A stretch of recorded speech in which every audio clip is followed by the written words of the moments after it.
June 20 புனித மத்தேயு எழுதிய நற்செய்தியிலிருந்து வாசகம்.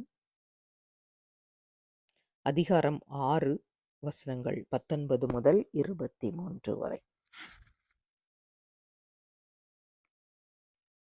மண்ணுலகில் உங்களுக்கென செல்வத்தை சேமித்து வைக்க வேண்டாம். இங்கே பூச்சியும் துருவும் அழித்துவிடும், திருடரும் அதை கன்னமிட்டு திருடுவர். ஆனால் விண்ணுலகில் உங்கள் செல்வத்தை சேமித்து வையுங்கள். அங்கே பூச்சியோ துருவோ அழிப்பதில்லை, திருடரும் கன்னமிட்டு திருடுவதில்லை. உங்கள் செல்வம் எங்குள்ளதோ அங்கே உங்கள் உள்ளமும் இருக்கும். கண்தான் உடலுக்கு விளக்கு. கண் நலமாயிருந்தால் உங்கள் உடல் முழுவதும் ஒளி பெற்றிருக்கும். அது கெட்டுப்போனால் உங்கள் உடல் முழுவதும் இருளாயிருக்கும். ஆக உங்களுக்கு ஒளி தர வேண்டியது இருளாயிருந்தால் இருள் எப்படி இருக்கும்? இது கிறிஸ்து வழங்கும் நற்செய்தி. கிறிஸ்துவே உமக்கு புகழ். சிந்தனை. நமது மனம் நாம் விரும்பும் நபரையோ அல்லது பொருளையோ அல்லது இடத்தையோ எப்போதும் நினைத்து கொண்டிருக்கும் பழக்கம் கொண்டது.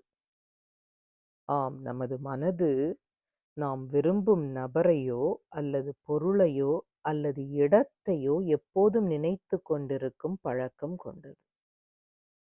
ஓரளவு தன்னுணர்வு கொண்ட அனைவரும் இதை உணர்ந்திருப்பர். நமது சிந்தனைகளை ஒருமுகப்படுத்தி ஒரே சீராக வைத்திருப்பதையே தியானம் என்கின்றோம். நமது மனம் இறைவனையே எண்ணிக்கொண்டிருந்தால் அவரே நமது செல்வம். நமது மனம் வேறு ஏதாவது ஒரு நபரையோ அல்லது பொருளையோ எண்ணிக்கொண்டிருந்தால் அதுதான் நமது செல்வம். திருப்பாடல் 63 குறிப்பிடுவது போல, படுக்கையிலும் உம்மை நினைத்திருப்பேன், இரவுகளிலும் உம்மை சிந்திப்பேன் என்று நாம் வாசிக்கின்றோம்.